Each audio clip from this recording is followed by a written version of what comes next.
Hello students, welcome to the sixth lecture of the units and measurements. हम लोगों ने इस लेक्चर सीरीज के पहले 5 लेक्चर्स में बहुत से ऐसे टॉपिक थे जो मेजरमेंट से रिलेटेड थे, उनके बारे में डिस्कशन किया था। जैसे कि फिजिकल क्वांटिटीज, उन्हें हम लोगों ने 3 अलग अलग कैटेगरीज में डिवाइड किया था: फंडामेंटल क्वांटिटी, डिराइव्ड क्वांटिटी और सप्लीमेंट्री क्वांटिटी। उसके बाद फिर हम लोगों ने डिस्कस किया था उनके यूनिट्स के बारे में, उन लोगों के अलग अलग डायमेंशंस के बारे में, और फिर लास्ट में हम लोगों ने डिस्कस किया था एरर्स के बारे में कि जो अलग अलग एरर्स आते हैं मेजरमेंट प्रोसेस में उन्हें कैसे कैटेगराइज किया गया है, उसे कैसे मिनिमाइज किया जा सकता है, कैसे कैलकुलेट किया जा सकता है। ये सभी चीजों के बारे में हमने पिछले 5 लेक्चर्स में ऑलरेडी डिस्कस किया हुआ है। अब इस चैप्टर के हम आखिरी पड़ाव पर आ चुके हैं। यहाँ पर हमें एरर्स के और एक दो फॉर्मेट्स के बारे में देखना है और उसके बाद इसमें हम लोगों को पढ़ना है सिग्निफिकेंट फिगर्स और राउंड ऑफ्स। इस टॉपिक्स के बाद आपका ये चैप्टर, ये लेक्चर सीरीज कंप्लीट हो चुका होगा। आप लोग प्रिपेयर हो चुके होंगे और मे भी पॉसिबल है कि अगर मान लीजिए कि डायमेंशन को लेकर, एरर को लेकर, सिग्निफिकेंट फिगर्स को लेकर क्वेश्चन आ गए तो इसका मतलब आप काफी बेनिफिशियल हो इस चैप्टर को लेकर। हर बार इससे रिलेटेड कोई ना कोई क्वेश्चन तो आता ही है। मान लो एक क्वेश्चन, एटलीस्ट एक क्वेश्चन आएगा और एक की जगह ज्यादा अगर आ गए, 2 आ गए, तो फिर तो आप और भी ज्यादा एडवांटेजेस में रहते हो। ये आपको याद रखना है, ठीक है। अब आज हमें यहाँ पर डिस्कस करना है आगे के पॉइंट्स को, एरर के और एक दो टॉपिक को, और फिर सिग्निफिकेंट फिगर्स को। आई होप सो आप लोगों ने अब तक जितने भी लेक्चर हुए होंगे वो सभी को रिवाइज किया होगा, अच्छे से नोट डाउन किया होगा। अगर ये सब हो गया है तो अब आज के लेक्चर को स्टार्ट करते हैं। तो नोटबुक और पेन निकाल लीजिए और लिखना स्टार्ट कर दीजिए, ठीक है। हम लोगों ने लास्ट टाइम जो चीज की थी उसके बारे में थोड़ा सा रिवाइज कर लेते हैं कि एरर मतलब क्या होता है।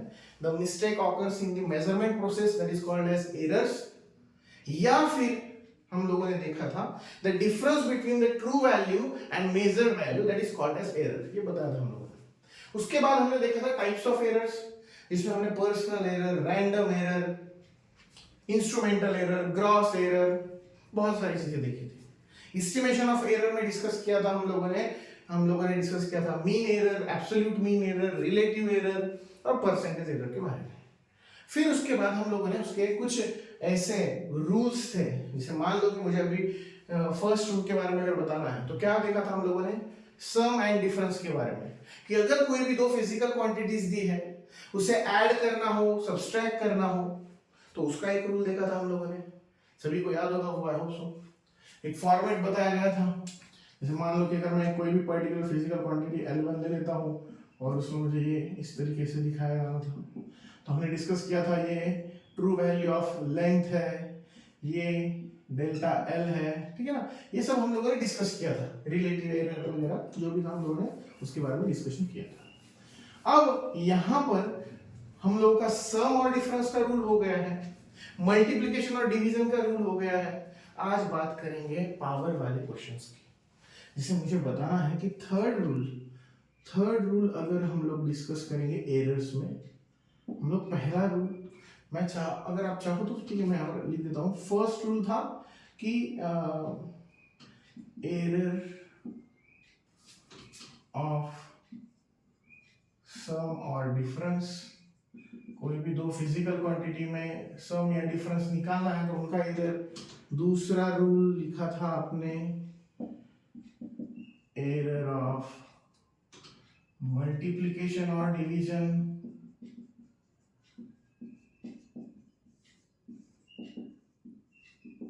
आज हम तीसरे रूल के बारे में बात करेंगे। तो तीसरा रूल है वो किसके बारे में है, error in physical quantity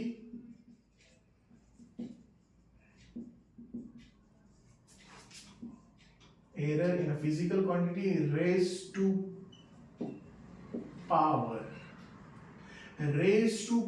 that means what, कि अगर कोई फिजिकल क्वांटिटी का एक फॉर्मूला है, वो फॉर्मूले में 2 या 3 अलग फिजिकल क्वांटिटी के बारे में डिस्कशन किया है, और अगर उनकी पावर कुछ ना कुछ है तो ऐसे वक्त में हम उसे कैसे सॉल्व करेंगे इसके बारे में देखना है। तो बस इतना ही है। मैं इसके बारे में लिखवा के देने से बेटर मैं एक एग्जांपल से आपको एक्सप्लेन करने की कोशिश करूंगा कि मान लीजिए कि मैं अगर यहाँ पर एक एग्जांपल ले लेता हूँ कि आपको अगर बोला गया है कि रेडियस दी है, मान लो एक रेडियस दी, सर्कल की रेडियस दी है 10 प्लस माइनस 0.5 सेंटीमीटर या मीटर जो भी है, सेंटीमीटर ले लीजिए, और आपको बोला जाता है कि एरिया निकालिए। तो आपको याद है एरिया कैसे निकाला जाता है सर्कल का? पाई आर स्क्वायर ऐसे निकाला जाता है, पता नहीं? तो फिर यहाँ पर आर कितना है आपका 10, that means 3.14 multiply by 10 square, that is your 314 centimetre square. But ये तो एरिया आया, आपको डेल्टा ए भी निकालना है। तो डेल्टा ए कैसे निकालोगे? Delta A upon A is equal to, formula तो पाई का है, pi R square, but pi is a constant term, therefore we can not consider it in error analysis. ये भी हम लोगों ने देखा है, कांस्टेंट टर्म्स को कंसीडर नहीं किया जाता एरर एनालिसिस में, तो उसका कोई लेना देना है नहीं यहाँ पर। जैसे मान लो कि यूनिवर्सल लॉ ऑफ ग्रेविटेशन में कैपिटल जी ग्रेविटेशनल कांस्टेंट है, वहां पर अगर आप कभी एरर निकालने जाओ तो कैपिटल जी को कंसीडर नहीं करोगे। क्यों नहीं कंसीडर करोगे? जस्ट बिकॉज ऑफ कांस्टेंट है। स्टोक्स लॉ में 6 पाई आता है, 6 पाई को कंसीडर नहीं करोगे just because of, wait a minute,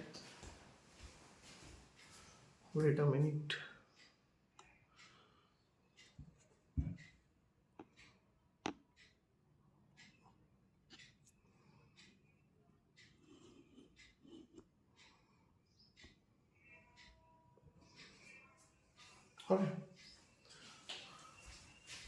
अब दिखाई दे रहा है?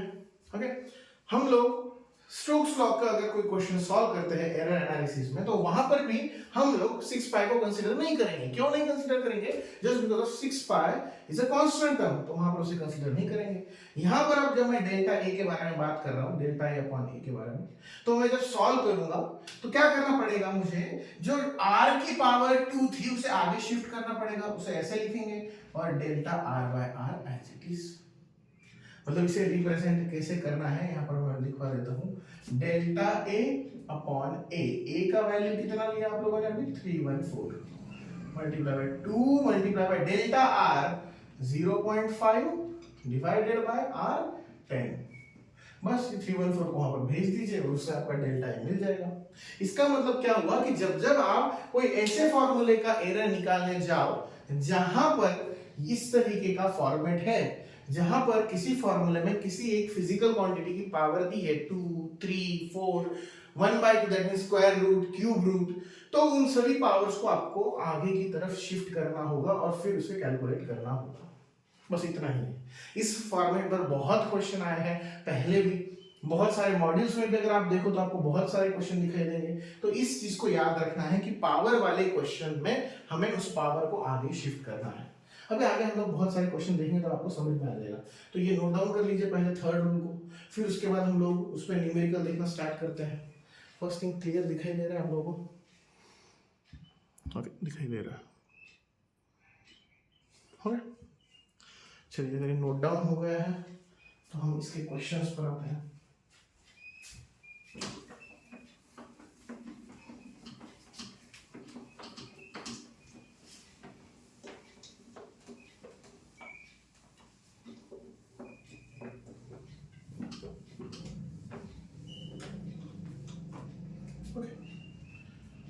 फर्स्ट क्वेश्चन नोट डाउन कीजिए।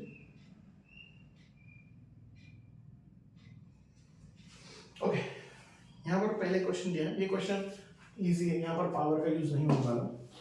कुछ और क्वेश्चन हम लोग लास्ट टाइम भी जो हमने डिस्कस किए थे, मल्टीप्लिकेशन डिवीजन, जो भी अब कंबाइंड क्वेश्चन है एरर को related. Okay, the resistance R is equal to V by I।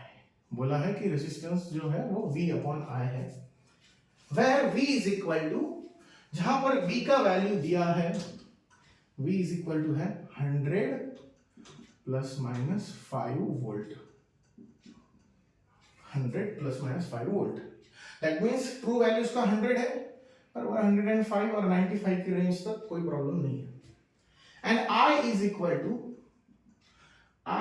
To दिया है 10 प्लस माइनस 0.2 एम्पियर। ये दो चीजें दी है और ऑब्वियसली उसने बोला होगा what is the total error in are, आपको बोला है कि टोटल एरर इन आर निकालिए, वो भी किस में, परसेंटेज में निकालिए, ऐसा बोला गया है। ठीक, कोई बात नहीं। देखिए क्या करना होगा, सबसे पहले तो रेजिस्टेंस का जो वैल्यू होता है वो क्या होता है, V अपॉन I, ऑलरेडी उन्होंने क्वेश्चन में दिया है। मान लो कि कई बार ऐसा होता है कि एग्जाम कंडक्ट करने वालों को भी पता है कि बच्चे इतने सारे इक्वेशंस याद नहीं रख सकते, इसलिए कई क्वेश्चन में ऐसा होता है कि फॉर्मूला दे देते हैं, आपको बस उसमें पुट करना है। तो V अपॉन I है, तो V का वैल्यू, ट्रू वैल्यू कितना है 100, डिवाइडेड बाय करंट का ट्रू वैल्यू 10 है, तो अगर डिवाइड कर दो तो आपको कितना आंसर आ जाएगा, 10 ओम। ये पहले का आंसर आ गया। अब दूसरे के लिए डेल्टा आर अगर निकालने जाओ तो delta R upon R is equal to, यहां पर कहीं पर भी पावर है ही नहीं, फॉर्मूले में देख लीजिए V अपॉन आर, तो पावर का कोई लेना देना है नहीं उस रूल का, बस रूल किसका है, डिवीजन और मल्टीप्लिकेशन, सेकंड रूल। तो उसे कैसे रिप्रेजेंट करोगे आप, delta V upon V plus delta I upon I। Okay, what is the delta R जो आपको अभी निकालना है, capital R that is true value of resistance 10 अभी निकाला आपने, डेल्टा V बाय V ये आपका 5 upon 100 plus delta I upon I that is 0.2 divided by 10। बस मैं एक काम कर देता हूं यहां पर, अगर मुझे मान लो इसको ये 100 है, इसे भी 100 बनाना है, तो इन दोनों को मैं 10 से मल्टीप्लाई कर देता हूं, तो ये delta R by 10 is equal to 5 by 100 plus, अगर इन दोनों को 10 से मल्टीप्लाई कर दो तो ये 2, ये आपका 100, ये ऊपर का, अब नीचे डिनोमिनेटर कॉमन है तो ऊपर का एडिशन हो सकता है, तो 7 बाय 100 इसको वहां पर शिफ्ट कर दीजिए, तो क्या आ जाएगा आपका, delta R is equal to 7 upon 100 multiply by आपका 10 वहां पर गया है, हो गया, बस सॉल्व इसके, ये हो गया 70 बाय 100, 70 बाय 100 ये cancel, that is 0.7, delta R का वैल्यू कितना है 0.7। बट आपको बोला है कि अब अगर सिर्फ रेजिस्टेंस रिप्रेजेंट करने को बोला होता तो यहां पर क्वेश्चन खत्म हो गया होता, 10 plus minus 0.7 ohm, that is your answer for resistance. But उसने बोला है कि रेजिस्टेंस किस चीज में निकालिए, परसेंटेज में, तो याद रखना परसेंटेज का फॉर्मूला आपको याद होगा, absolute mean error divided by mean error multiply by 100, delta R by R multiply by 100, तो मैं ऐसे लिख दूंगा, अभी यहीं पर तो निकाला था हम लोगों ने, यहीं पर तो निकाला है हम लोगों ने, ये देखिए डेल्टा आर बाय आर, बस इसकी टर्म को मल्टीप्लाई बाय 100 कर दो, आपका आंसर आ गया। तो ये आ गया आपका डेल्टा आर कितना है, जी 0.7 मल्टीप्लाई बाय 10 मल्टीप्लाई बाय 100, एक जीरो से एक जीरो कैंसिल कर दीजिए, इसको यहां मल्टीप्लाई कर दीजिए, 7%, 7% is the answer for the percentage error in the resistance. पहले इसको लिख लीजिए, फिर अगले क्वेश्चन की तरफ चलते हैं, नोट डाउन कीजिए जल्दी। हाँ, आपको क्लियर दिखाई दे रहा है सब?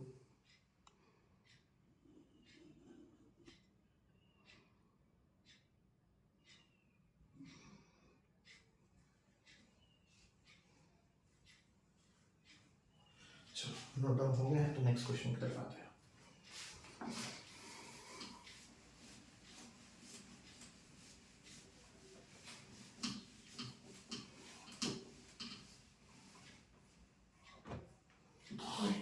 सेकेंड क्वेश्चन में उसने बोला है, सेकेंड क्वेश्चन काफी इंटरेस्टिंग है, उसने बोला है इफ, यहाँ पर भी लिखा है, थोड़ा नीचे से लिखता हूँ, if x is equal to a minus b, थोड़ा क्वेश्चन अलग है, सोचने के लिए मजबूर करेगा, x is equal to a minus b, the maximum percentage error in the measurement of x, the maximum percentage error in measurement of x will be, x का percentage error, maximum percentage error कितना आएगा। Option भी लिख रहा हूं मैं यहाँ पर, क्वेश्चन का जो आंसर है वो काफी छोटा है, इसके लिए एक बार सोच लीजिए, शायद सॉल्व किए बिना ही किसी किसी बच्चे को इसका आंसर आ जाए। ओके, ये फर्स्ट ऑप्शन है, सेकेंड ऑप्शन है आपका,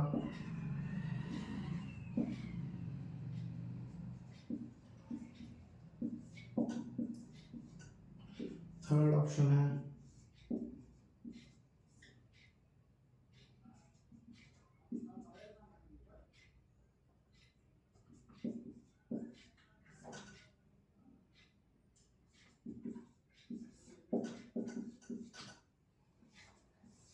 लास्ट ऑप्शन है आपका।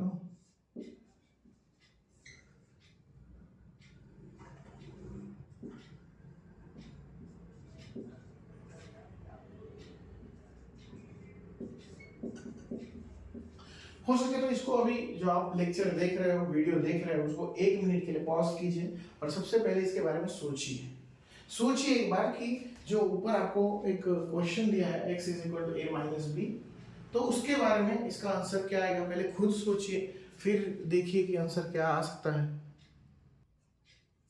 ओके, अगर आपने इसके बारे में देखा, यहाँ पर क्या बोला था उसने, इसको सही देखा जाए तो इस क्वेश्चन के बारे में बहुत ज्यादा सोचने की जरूरत भी नहीं है। तो पहले तो एक काम कर दीजिए, 2 ऑप्शन तो कट ही कर दीजिए, बी और डी, जस्ट बिकॉज ऑफ हमें पता है कि एरर सॉल्व करते वक्त 2 क्वांटिटीज के बीच में सब्सट्रैक्शन आ ही नहीं सकता, ये कैंसिल। और एक हिंट बताओ, यहाँ पर देखिए a - a बोल दिया है, a - a कैसे हो सकता है? अगर a - a हो गया तो ये पूरी टर्म ही 0 हो जाएगी, ये भी कैंसिल, आंसर ये ही होगा। फिर भी इसे वेरीफाई करने के लिए कैसे करोगे? तो देखिए, आपको बोला गया था कि x = क्या है, a - b है, x = क्या है, a - b है। बट हम लोगों को पता है कि ट्रू वैल्यूज में सब्सट्रैक्शन कर सकते हो आप लोग, बट रिलेटिव में कर सकते हो, डेल्टा वाले में नहीं कर सकते।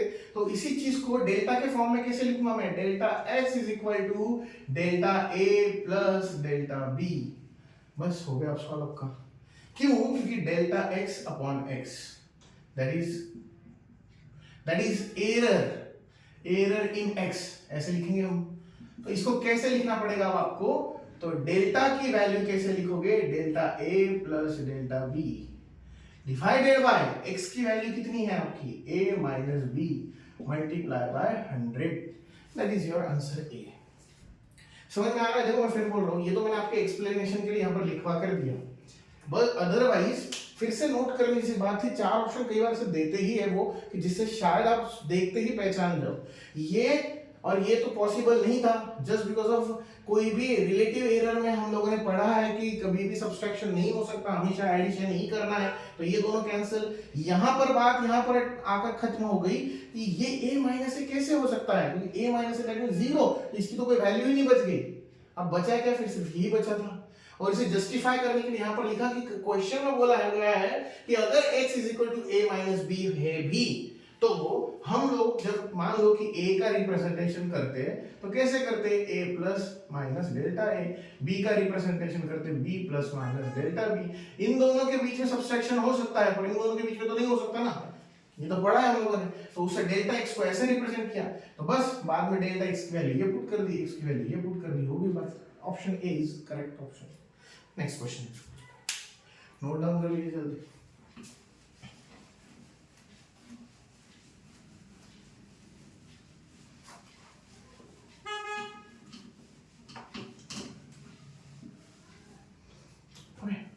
नोट डाउन हो गया है तो फिर नेक्स्ट क्वेश्चन की तरफ बढ़ते हैं।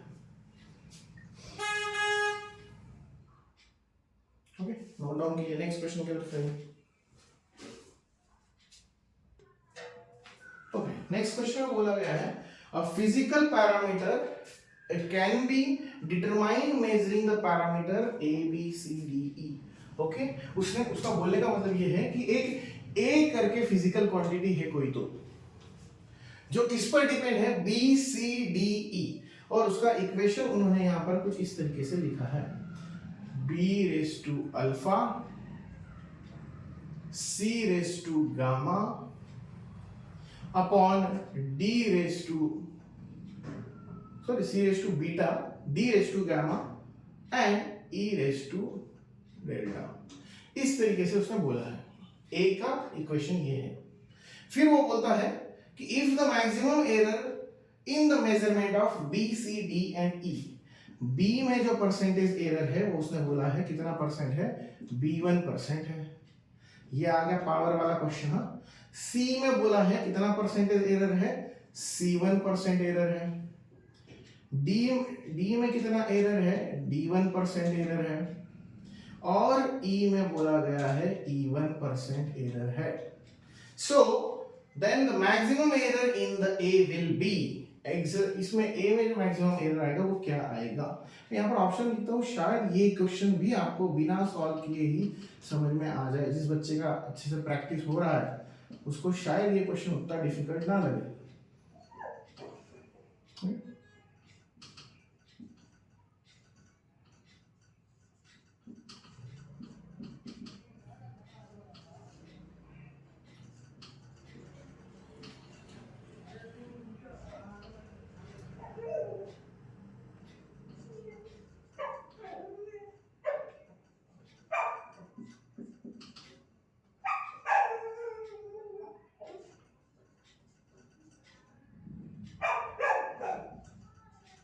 ओके,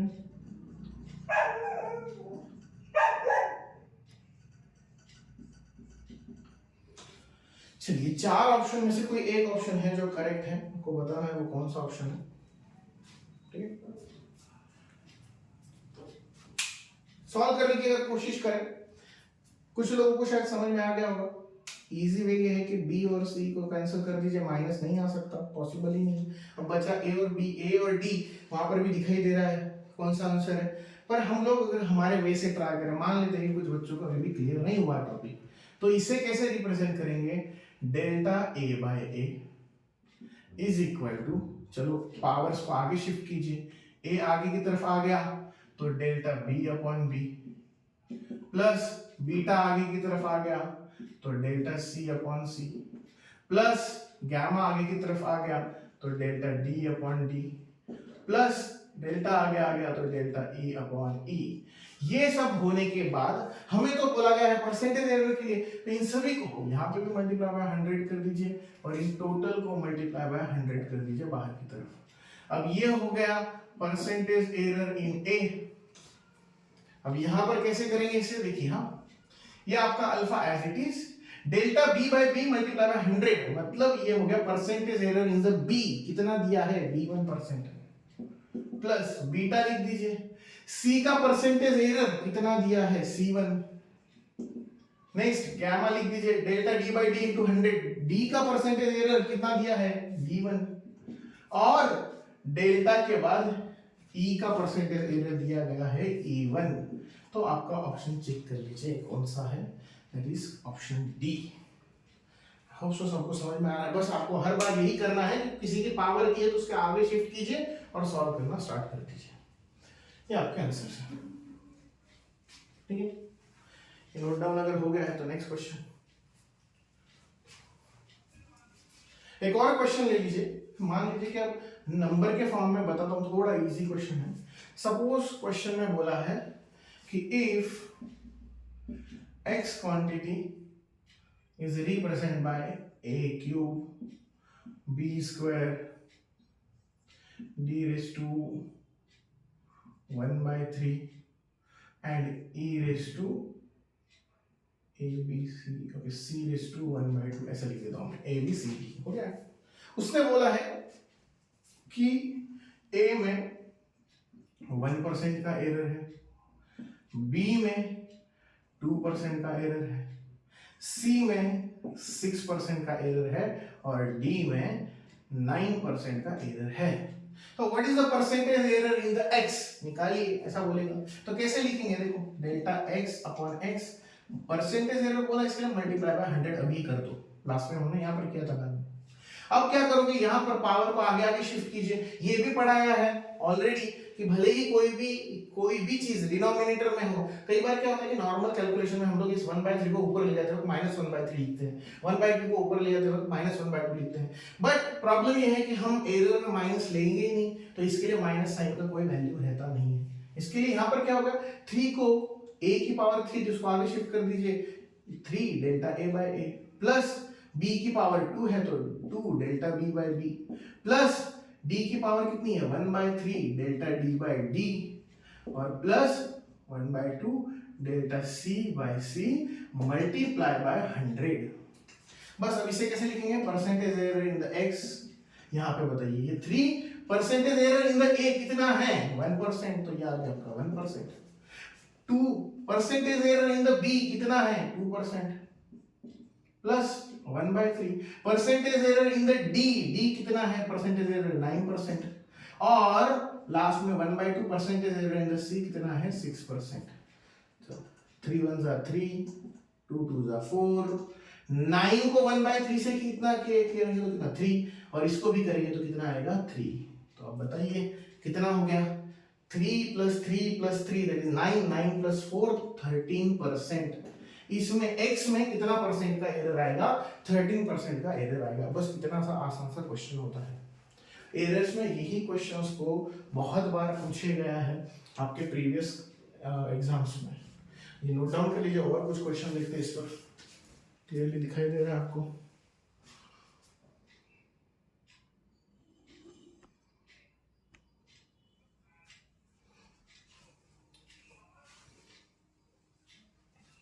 हो जाए तो बता दीजिए। ओके, अगर ये आपका हो गया है नोट डाउन तो नेक्स्ट टॉपिक पर, नेक्स्ट क्वेश्चन पर आते हैं।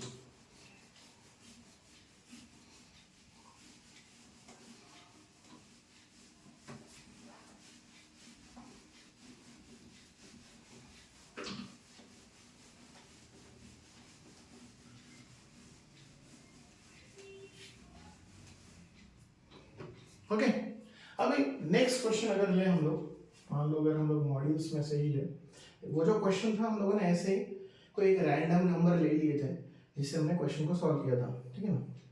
हाँ, यहाँ पर उन्होंने लिखे बोला है error in the measurement of radius of sphere.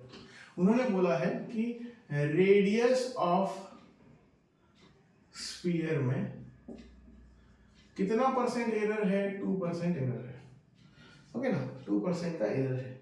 तो बोला गया है the error in the measurement of volume is, तो वॉल्यूम में कितना परसेंटेज एरर आएगा।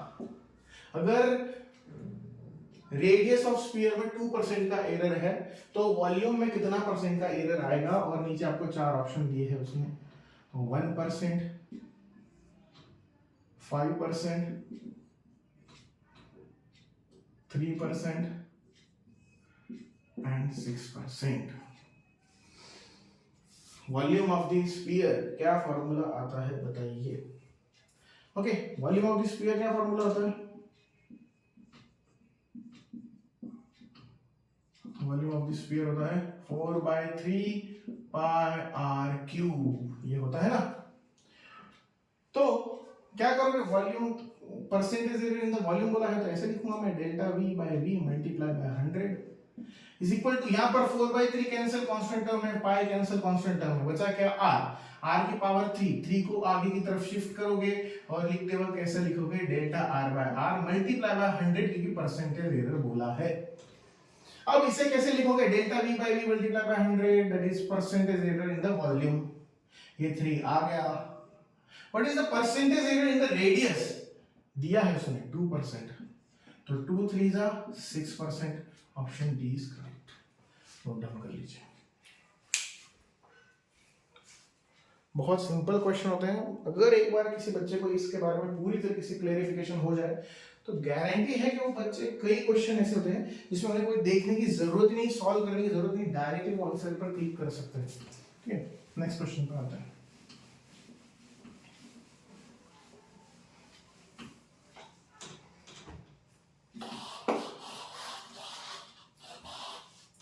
नेक्स्ट क्वेश्चन में हमने पूछा है सिलेंडर के बारे में, दिया है आपकी बार, the length of the cylinder is measured with the metre rod having least count 0.1 centimetre, its diameter is measured with the vernier calliper having least count 0.01 centimetre. तो मैं दो चीजें क्लियर बता दूं, लिस्ट काउंट का टॉपिक अभी भी हम लोगों ने बताया नहीं है। अब लिस्ट काउंट होता क्या है कि कोई भी इंस्ट्रूमेंट जो कम से कम मेजरमेंट कैरी कर सकता है उसे उसका लिस्ट काउंट बोला जाता है। जैसे मान लीजिए कि नॉर्मल आपका जो स्केल होता है जिसको आप यूज करते हो 25 सेंटीमीटर का या जो भी 20 सेंटीमीटर का 30 सेंटीमीटर का, तो उसका लिस्ट काउंट कितना है, तो 1 mm उसका लिस्ट काउंट है। सेंटीमीटर में बताया जाए तो 0.1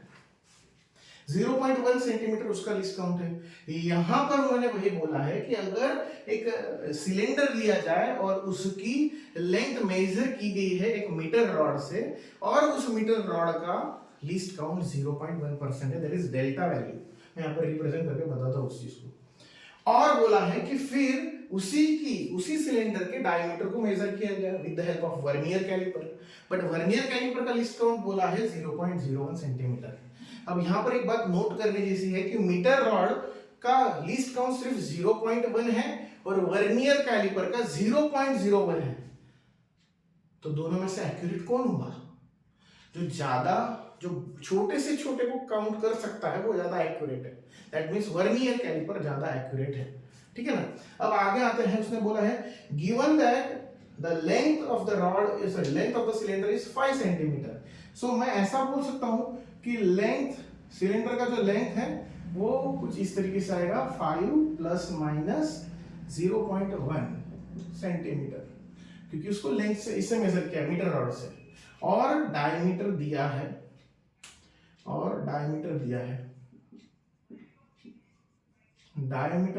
उसने कितना आगे बोला है। अच्छा ओके, रेडियस दे दी है बाद में, रेडियस दी है, बोला है कि and the radius of the cylinder is 2 centimetre. Okay, तो एरर तो उसमें भी उतना ही आएगा 0.01%, 0.01% sorry centimetre. The percentage error calculate the value of the volume will be। अच्छा, वॉल्यूम निकालने को बोला है सिलेंडर का और उसमें कितना परसेंटेज एरर आता है वो बताइए। तो चलो, पहला है 1%, दूसरा है 2, then 3 and then 4% एरर है। उन्होंने बोला है कि 4, ये 4 अलग अलग परसेंटेज एरर के बारे में बोला है, निकालिए ऐसा कहा। ओके, वॉल्यूम ऑफ सिलेंडर में बता देता हूं, फिर एक बार ट्राई आप कीजिए। Volume of cylinder is equal to, क्या फॉर्मूला होता है, पाई स्क्वायर इनटू एल, ये उसका फॉर्मूला है। एक बार वीडियो को पॉज कीजिए और खुद ट्राई कीजिए कितना आएगा, फिर बाद में वेरीफाई कीजिए। एक सेकंड।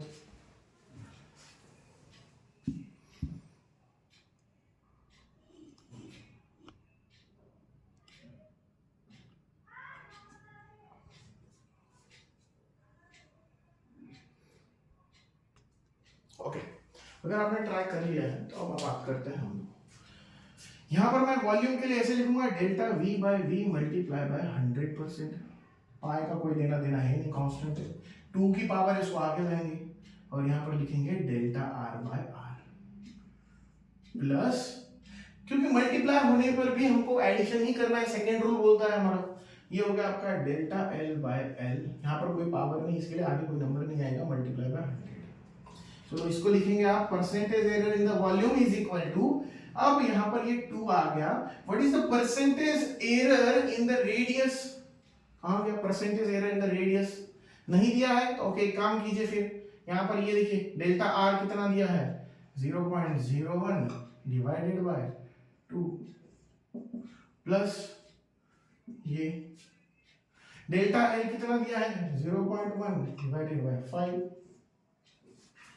फिलहाल के लिए ऐसा कर देते हैं, ये दोनों को कैंसिल कर दीजिए, आ गया आपका 0.01। समझ में आ रहा है सभी को, 0.01। यहाँ पर ये बचा है आपका 0.1। अब ये भूल गए हम लोग कि यहाँ पर हम लोग का परसेंटेज का 100 अभी बचा है, इसको इससे मल्टीप्लाई कर दीजिए, 1 हो गया। इसको इससे मल्टीप्लाई करोगे तो 10 बाय 5 दैट मींस 2, मतलब कितना परसेंटेज एरर आया 3%। कहाँ पर है ऑप्शन सी, 3% एरर आएगा किसमें, वॉल्यूम ऑफ सिलेंडर में। इस चीज को नोट डाउन कीजिए। ठीक है, नेक्स्ट क्वेश्चन पर आते हैं।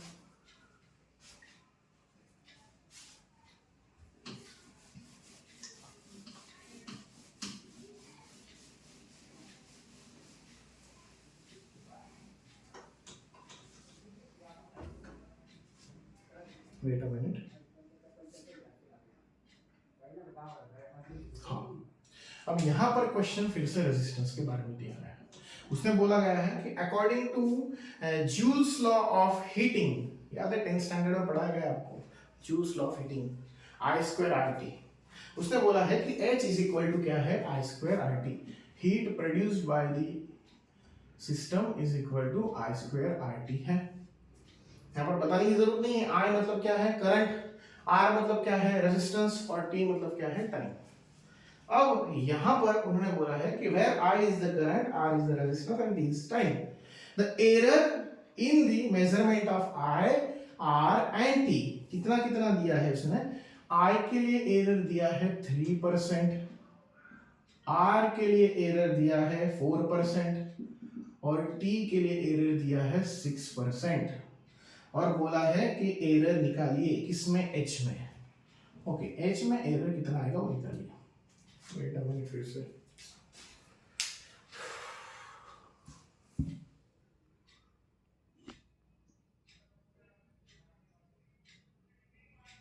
अब क्लियर दिखाई दे रहा है। ओके, H में अगर परसेंटेज एरर निकालना है तो कैसे लिखोगे, delta H by H multiply by 100 is equal to, यहां पर देख लीजिए I की पावर 2 है तो 2 को आगे शिफ्ट करेंगे तो ये आ गया आपका 2 delta I upon I plus R की कोई पावर है ही नहीं, इसके लिए delta R by R plus T की भी कोई पावर है नहीं तो delta T by T multiply by 100। Okay, यहां तक समझ में आ गया। इसको कैसे लिखोगे, percentage error in the H is equal to this like that. अब क्या करोगे, यहां पर 2 percentage error in the current कितना है 3%, percentage error in the resistance कितना है 4%, percentage error in the time कितना है 6%।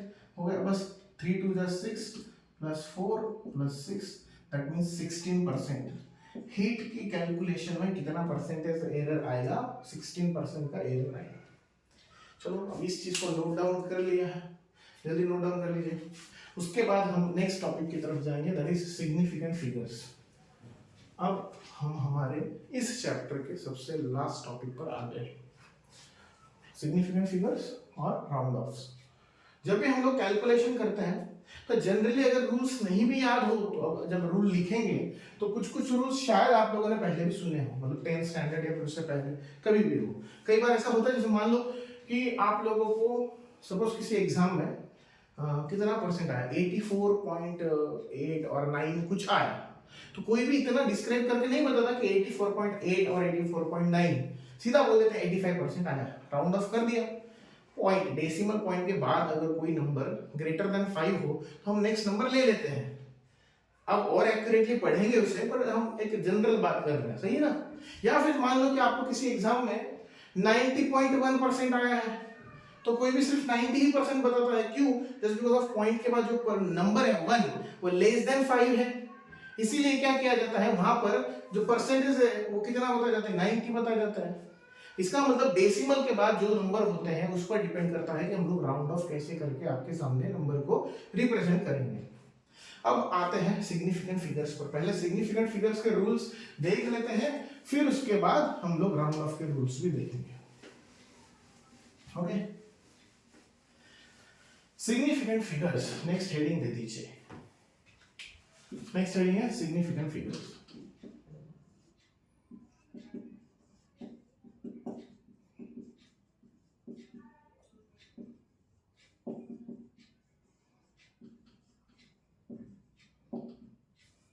सिग्निफिकेंट फिगर्स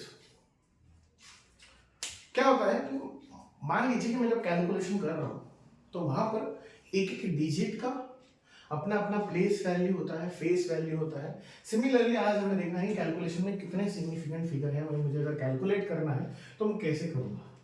पहला, फर्स्ट रूल, रूल्स के बारे में ही डिस्कस करना है हमें सिर्फ। सिग्निफिकेंट फिगर में पहला रूल है, all non zero digits, all non zero digits कौन से होते हैं non zero digits, that is 1 2 3 4 5 6 7 8 9, ये हैं आपके non zero digits. All non zero digit should be considered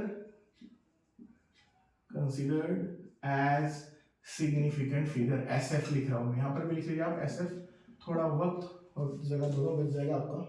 कि अगर आप कोई भी एग्जांपल लेते हो उसमें अगर कोई नॉन जीरो नंबर दिखाई देता है, नॉन जीरो डिजिट दिखाई देता है, तो उसको कोई भी कंडीशंस में आपको कंसीडर करना ही है, कैसी भी हालत में, डेसिमल में हो, डेसिमल से पहले हो, डेसिमल के बाद हो, कुछ भी हो, पर आपको कंसीडर करना ही है।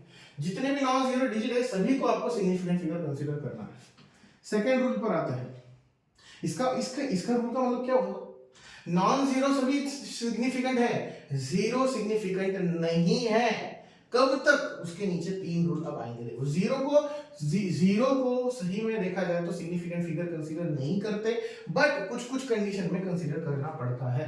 तो कैसे? अभी के लिए हम लोगों को इतना पता है कि जीरो को नहीं कंसीडर करते, कब कंसीडर करेंगे वो second rule, if zero lies between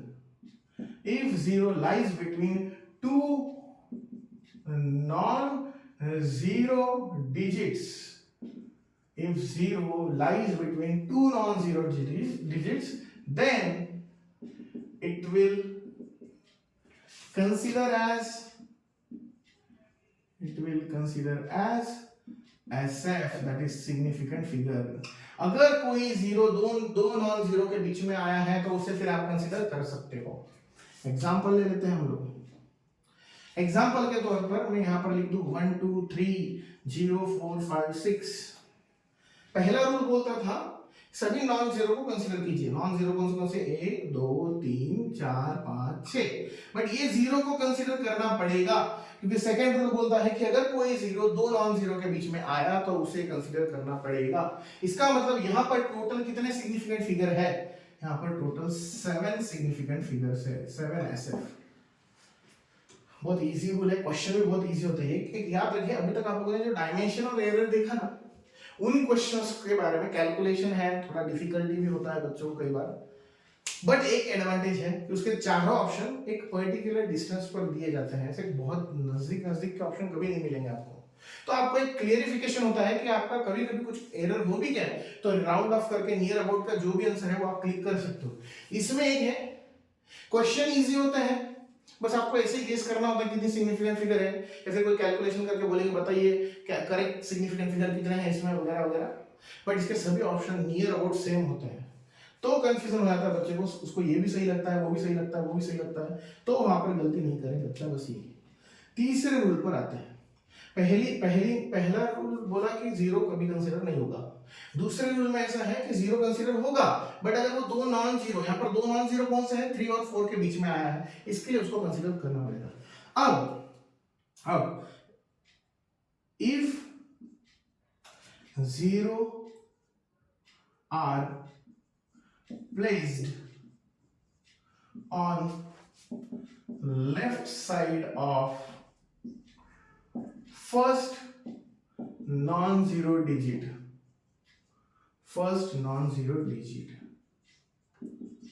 then it will never consider as SF। अगर कभी भी ऐसा हुआ कि पहला नॉन जीरो डिजिट से पहले अगर कोई जीरोस आए हैं तो उसे कभी भी आप कंसीडर नहीं करोगे सिग्निफिकेंट फिगर में। इसका मतलब मैं एग्जांपल बोलता हूं कि 0.002507 ये नंबर मैंने दे दिया आपको। यहां पर क्या हो रहा है कि ये जो लेफ्ट साइड है, देखिए पहला नॉन जीरो डिजिट कौन है? 2, और उसका ये लेफ्ट साइड। इसका मतलब ये जो इन जीरो को बोला जाता है, पहले लिखे हुए जीरोस, इनको लीडिंग जीरोस भी बोला जाता है। लीडिंग जीरोस को कभी भी सिग्निफिकेंट फिगर कंसीडर नहीं किया जाएगा। तो यहाँ पर टोटल डिजिट तो देखिए 1 2 3 4 5 6 7 है, बट इनको रूल के हिसाब से इन्हें कंसीडर किया ही नहीं जा सकता, पहले वालों को, लेफ्ट साइड वालों को। तो अब बचे कितने? सिर्फ 1 2 3 4। इसे भी क्यों कंसीडर कर रहे हैं? क्योंकि 5 और 7 के बीच में आया है। तो इस केस में सिग्निफिकेंट फिगर कितने हुए? 4 significant figures. There are 4 significant figures in this number। Note down कर लीजिए, तीसरा रूल हो गया। और 3 रूल्स देखने हैं, चलिए नोट डाउन कर लीजिए।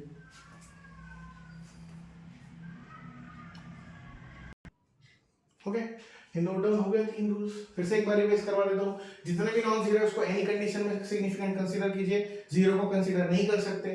फिर उसके बाद सेकंड रूल, जीरो कंसीडर होगा अगर वो किसी दो नॉन जीरो के बीच में आया है तो। तीसरा रूल, लेफ्ट साइड मतलब लीडिंग जीरोस कभी भी कंसीडर नहीं होंगे विद डेसिमल विदाउट डेसिमल जो भी हो, कभी भी आगे जो लेफ्ट साइड के जीरोस होते हैं उसे कंसीडर नहीं किया जा सकता as a significant figure. 3 rule होने के बाद अब अगले 3 रूल इसी के बारे में। 3 हो गया, फोर्थ रूल पर आइए जल्दी।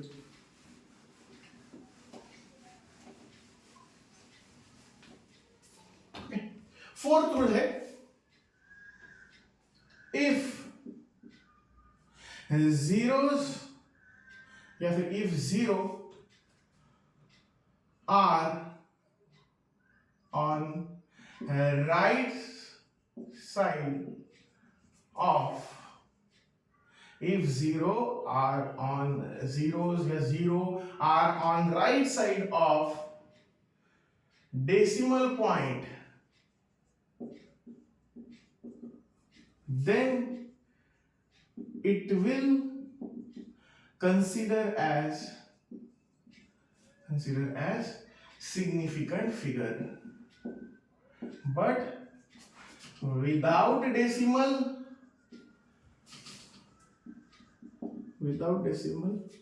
it will never consider as SF. मतलब क्या हो रहा है कि अगर राइट साइड में, लेफ्ट साइड जो है वो लीडिंग जीरोस थे, अब राइट साइड के बारे में बात करेंगे। राइट साइड में अभी तक कितना पता था कि अगर दो नॉन जीरो के बीच में आया तो ले लीजिए, बट यहाँ पर देखो मैं एग्जांपल से बता देता हूँ। एग्जांपल मैं यहाँ पर तीनों चीजों के बारे में ले लेता हूँ। 21430070।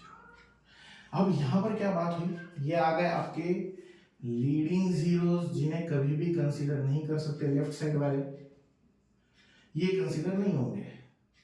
अब यहाँ पर ये नॉन जीरो, ये नॉन जीरो, ये नॉन जीरो, ये नॉन जीरो, ये दोनों नॉन जीरो के बीच में आए हैं तो कंसीडर हो जाएंगे। अब इसे कंसीडर करना या नहीं करना, तो कंसीडर करना है। कब? अगर डेसिमल पॉइंट है पूरे नंबर में कहीं पर तो। मतलब फिलहाल के लिए यहाँ पर 1 2 3 4 5 6 7 8 कितने सिग्निफिकेंट फिगर है? 8 सिग्निफिकेंट फिगर है। बट राइट साइड वाले में और एक एग्जांपल ले लीजिए हम। अगर मैं यहां पर ऐसे लिख देता हूं 72,000, ये नंबर दे दिया। अब यहां पर सिर्फ कितने सिग्निफिकेंट फिगर है? 2। क्यों? क्योंकि उसने बोला था राइट साइड वाले जिन्हें ट्रेलिंग जीरोस भी बोला जाता है, ट्रेलिंग जीरोस को तभी कंसीडर करना सिर्फ जब डेसिमल पॉइंट है तो, अदरवाइज वो कंसीडर नहीं होंगे। यहाँ पर डेसिमल पॉइंट नहीं है तो ये तीनों कंसीडर नहीं होंगे। यहाँ पर इसलिए कंसीडर हुआ था क्योंकि डेसिमल पॉइंट था। ये फोर्थ रूल, ठीक है, फोर्थ रूल ये हो गया, जल्दी जल्दी नोट डाउन कर लीजिए। उसके बाद एक और rule, fifth, if the number if the numbers represent in the exponential form, then exponential term never consider as SF। मतलब क्या हुआ, सीधा सीधा एग्जांपल से बात करता हूं। 2.54 मल्टीप्लाई बाय 10⁵, ये एक्सपोनेंशियल फॉर्म है आपका 10⁵। तो आप कंफ्यूजन हो जाएगा बच्चों को कि इसका क्या करें। कुछ करना नहीं है, इसे कंसीडर कभी भी नहीं करना। 10⁵ हो या -5 हो, 3 हो या -3 हो, यहाँ पर सिर्फ कितने सिग्निफिकेंट फिगर है? 3 सिग्निफिकेंट फिगर्स आर देयर 2.54, उसके अलावा कोई नहीं। पहले ये नोट डाउन कर लीजिए। और एक रूल है बच्चा, उसके बारे में बात करते हैं फिर। ओके, अब इसके आखिरी रूल के बारे में आपको याद है, अभी यहाँ पर एक एग्जांपल है 72,000, इसे नोटिस कीजिए। 72,000 में हम लोगों ने सिर्फ 2 सिग्निफिकेंट फिगर लिखा है। क्यों? क्योंकि वहां पर कोई भी डेसिमल पॉइंट नहीं था। बट उस 72,000 को भी हम 5 सिग्निफिकेंट फिगर कंसीडर करेंगे अगर 6th रूल पता हो तो। 6th rule, if there is unit mentioned with a number, then all zeros except leading zero तो कभी नहीं कंसीडर होंगे, लेफ्ट वाले, except leading zeros। if there is a unit mentioned with a number, then all zeros are considered as SF। मुझे पता है यहाँ पर इतना लिखा कर भी बच्चों को कंफ्यूजन होगा, इसलिए मैं 2 एग्जांपल लूंगा। पहला 72,000 kg लिख दिया, अब यहाँ पर मैंने लिखा है केजी, इसके लिए पहले जो नहीं कंसीडर हो रहे थे वो भी अब कंसीडर हो जाएंगे और टोटल 5 सिग्निफिकेंट फिगर है। कौन से? 1 2 3 4 5 सिग्निफिकेंट फिगर है। और एक एग्जांपल लेता हूं ताकि ये लीडिंग वाली पॉइंट क्लियर हो जाए। 0.001809 सेंटीमीटर ऐसे लिख देता हूं। ये वाले तो नहीं कंसीडर होंगे कभी भी नहीं, यूनिट के साथ डेसिमल के साथ कभी भी नहीं। बच्चे में 1 2 3 4 5 कितने सिग्निफिकेंट फिगर है? 5 सिग्निफिकेंट फिगर है। ठीक है, आई होप सो ये सभी चीजें समझ में आई हो आपको। मैं यहाँ पर कुछ 2-4 एग्जांपल लेकर बताता हूँ, फिर उसके बाद आपको भी होमवर्क दूंगा वो आपको बताने हैं। ठीक है, यहाँ पर एग्जांपल के तौर पर हम लोग 4-5 नंबर्स ले लेते हैं। 1 2 3 4 5।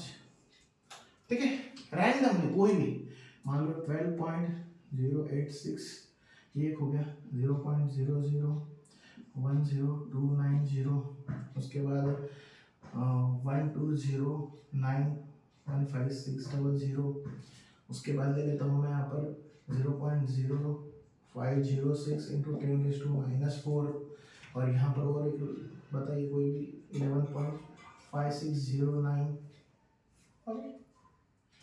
यहाँ पर कितने सिग्निफिकेंट फिगर है? जल्दी जल्दी कितने सिग्निफिकेंट फिगर है?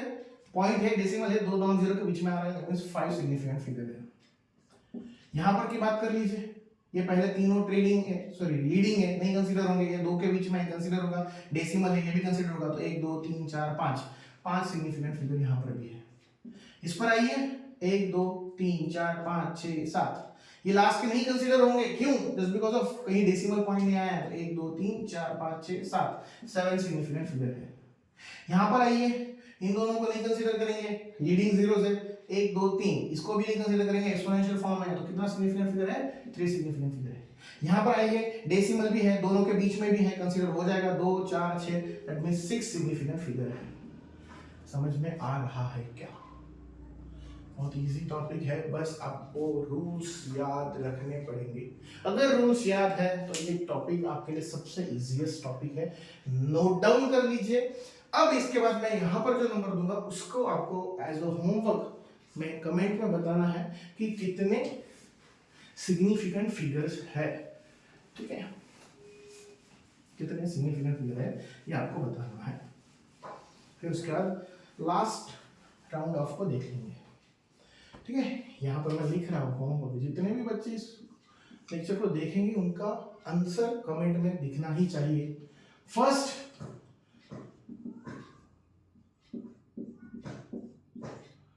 Second,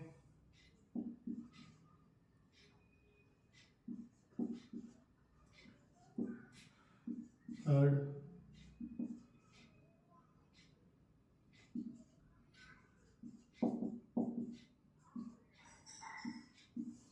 fourth, fifth,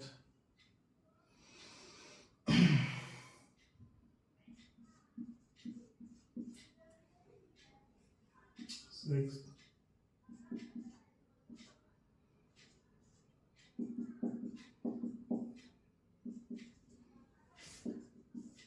seventh,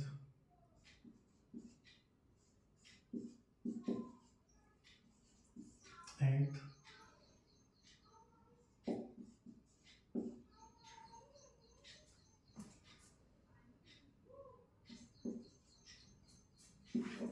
ninth,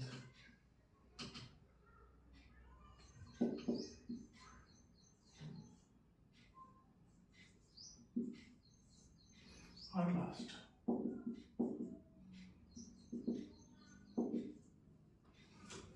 इन सभी के आंसर्स नीचे बताइए कि हर इसमें कितने कितने सिग्निफिकेंट फिगर्स है। जो बच्चे ने पूरा लेक्चर देखा है उसका कमेंट नीचे दिखाई देना चाहिए। ठीक है, नोट डाउन कर लीजिए इन नंबर्स को, और हर किसी में यहाँ पर कितने सिग्निफिकेंट फिगर है, यहाँ पर कितने, यहाँ पर कितने, सबके बारे में बताना है। या फिर कोई डाउट है तो वो भी आप पूछ सकते हो, सर नहीं समझ में आया, या फिर कुछ क्लियर नहीं हुआ है किसी वर्ड्स के बारे में, किसी रूल के बारे में। होता है कई बार कि जब हम लोग कोई भी रूल को डिस्कस करते हैं तो थ्योरेटिकली शायद वो उतना ना समझ में आए, बच्चों को मैथमेटिकली समझ में आ जाता है पर थ्योरेटिकली उतना नहीं समझ में आता। तो मान लो कि अगर कोई रूल नहीं समझ में आया थ्योरेटिकली, तो ऐसा मीनिंग क्यों लिखा है, ऐसा वर्ड क्यों लिखा है, कैसे लिखा है, वो आप पूछ सकते हो, कोई प्रॉब्लम नहीं है। ठीक है, चलो नोट डाउन अगर हो गया हम लोग के लिए, तो फिर अब आते हैं अपने मेन पॉइंट पर, जो आखिरी टॉपिक है यूनिट एंड मेजरमेंट का। कुछ बच्चे जो मॉड्यूल अलग अलग इंस्टीट्यूट के यूज करेंगे, शायद उनके इसमें वर्नियर कैलिपर, माइक्रोमीटर का टॉपिक इसी के साथ होगा। मैं फिर बता रहा हूँ, उसको अलग से डिस्कस करेंगे। फिलहाल यहाँ पर इस चैप्टर को, इस लेक्चर सीरीज को आज यहाँ पर खत्म करेंगे। जैसे जैसे वक्त मिलेगा पीवाईक्यूज भी डिस्कस करेंगे इसके बारे में, पर आज ये लेक्चर सीरीज यहाँ पर खत्म हो जाएगी। लास्ट टॉपिक है राउंड ऑफ या राउंडिंग ऑफ। जो भी आपने देखा होगा आपके बुक में या आपके मॉड्यूल में कहीं पर भी, राउंडिंग ऑफ के लिए 3 अलग अलग रूल्स। ओके, एक मोर देन 5 वाले के लिए, एक लेस देन 5 वाले के लिए, और एक इक्वल टू 5 वाले के लिए। Okay, if the digit or if the last digit of number is greater than 5, then preceding number, then sorry एक मिनट, अगर greater than 5 है then add 1 मतलब ये 1, add 1 in preceding number, sorry preceding digit। Example भी ले लेता हूँ, मुझे पता है शायद ये थ्योरेटिकली उतना समझ में नहीं आता बच्चों को, कि अगर मान लो कोई एक नंबर है जिसके लास्ट डिजिट ग्रेटर देन 5 है, तो प्रीसीडिंग नंबर का क्या करेंगे आप, 1 से बढ़ा दोगे। एग्जाम्पल के तौर पर मैं लिखता हूँ यहाँ पर 78.29। तो अब इसको राउंड ऑफ करना है, तो राउंड ऑफ कैसे करोगे, लास्ट डिजिट 9 है जो 5 से बड़ा है, तो उसका प्रीसीडिंग नंबर को 1 से बढ़ा दो, तो राउंड ऑफ करके वो हो गया 78.3। 1 से बढ़ा दिया मैंने 2 को, बस ये आपका राउंड ऑफ नंबर है। ठीक है, ओके, सेकेंड रूल पर आते हैं। If the last digit of number is less than 5, 5 से अगर छोटा है तो then the preceding digit will unchanged। what is mean by unchanged? that means उसे चेंज करना नहीं, कोई चेंज करने की जरूरत नहीं है। एग्जाम्पल के तौर पर 76.63, अब यहां पर लास्ट डिजिट लेस देन 5 है, तो इसको चेंज करने की जरूरत नहीं, राउंड ऑफ ही करना है, तो सिर्फ इतना करके बात खत्म कीजिए, अनचेंज वाला रूल। और सबसे लास्ट वाला रूल, अगर वो ना तो ग्रेटर देन 5 है ना तो लेस देन 5 है, एग्जैक्टली 5 है, तो क्या करोगे, सिर्फ suppose if last digit of number is exactly equal to 5 है, is exactly equal to 5, मतलब is 5 है, is exactly equal to 5, then यहां पर 2 केस। पहला केस, अगर नंबर प्रीसीडिंग नंबर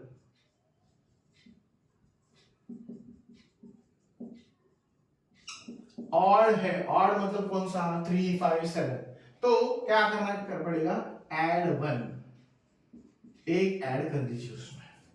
और केस 2, मान लीजिए कि अगर वो ऑड नहीं है, ऑड की जगह पर इवन है, तो क्या करोगे, अनचेंज रखोगे, अनचेंज्ड। मैं यहां पर एग्जांपल दे देता हूं दोनों के। पहला एग्जांपल ले लीजिए कि सपोज 23.32, ओ सॉरी लेस देन वाला नहीं, 5 वाला है ना, ओके 23.35।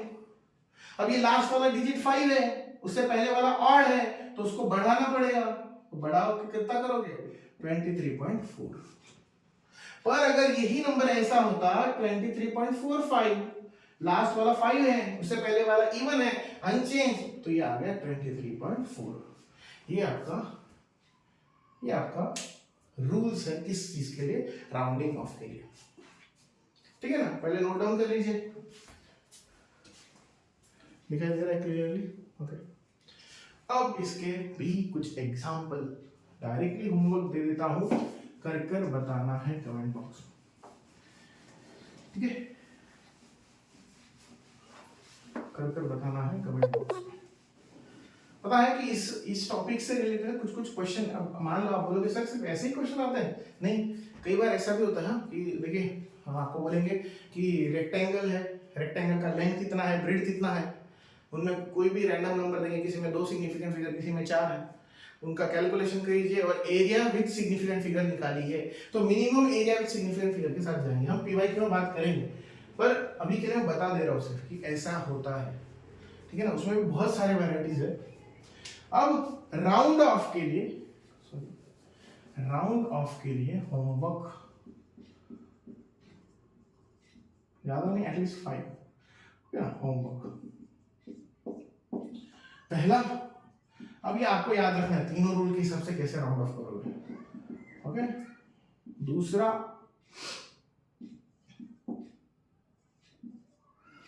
तीसरा, चौथा,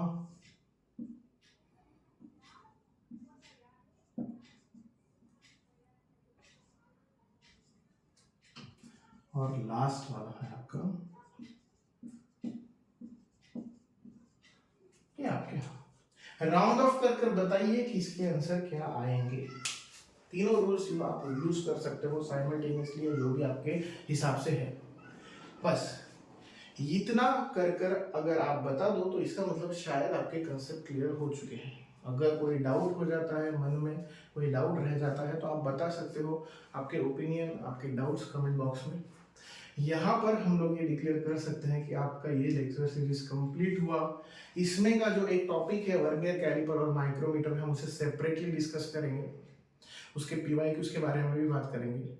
जो जो लेक्चर सीरीज खत्म हो चुकी है उनके पीवाई की हम कभी भी रैंडमली देख सकते हैं, क्योंकि बच्चों ने उस चीज को ऑलरेडी डिस्कस कर लिया है पहले, उन लोगों ने उसके नोट्स देख लिए हैं, सब कन्वेंशनल क्वेश्चन देख लिए, बस अब पीवाई की देखने बाकी। आप अपने मॉड्यूल्स में भी इससे बहुत से क्वेश्चन है जिसे ट्राई कर सकते हो।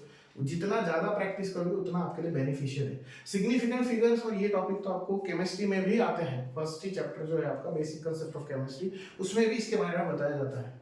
तो इट्स बेटर, ये तो दोनों जगह पर आपको यूजफुल है, आप उसको ज़्यादा से ज़्यादा यूज़ कीजिए, ज़्यादा से ज़्यादा प्रैक्टिस कीजिए। ठीक है, इनके आंसर्स आप आपके कमेंट बॉक्स में बताइए, और अपना जो प्रिपरेशन है उसे कंटिन्यू रखिए। ठीक है, अब हम नेक्स्ट लेक्चर सीरीज में मिलेंगे, जो कि होगा आपका motion in 1 dimension, motion in plane. इसके बारे में हम नेक्स्ट लेक्चर सीरीज में बात करेंगे। तब तक के लिए थैंक यू।